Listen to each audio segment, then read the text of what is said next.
继续来看中国有一个网红叫做山东凯哥，伊伫网络顶讲，伊为福州坐树林艇登陆台湾的土航，而且插一支中国的5星旗了后，搁平安返去中国咯。这当是有影无影咧？咱台湾敢遮尔简单就轰走入来咧？海巡署讲，目前要咧查证。5月1日的晚上，我梦到玉皇大帝和海神妈祖交给我一个任务，让我去台湾送一道圣旨，奉天承运，玉帝诏曰。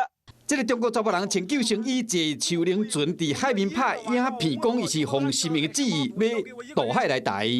我已经踏上了祖国的宝岛台湾的土地，并且将中国鲜艳的5星红旗插在了祖国深爱的这片土地上。证明讲已经到台湾啊，搁伫沙坡插中国的5星旗，网友一直看这个背景有几排风车，确实真像这个所在。我已经。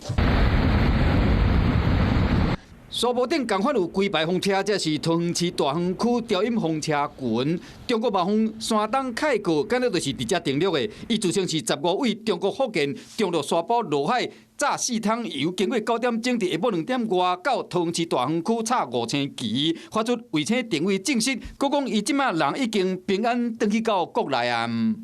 但我们感觉会觉得有点不安啊，因为这是我们宝岛啊，怎么可以这样就很容易就进来呢？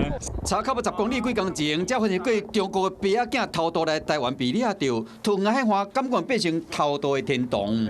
鉴定结果发现，在岸基拍摄的话是没有经过变造，可以确定是有在岸基拍摄。目前我们全力深入侦办中，照他所需的4箱油桶备用120公升油料的话。是有可能哦，但是是非常勉强。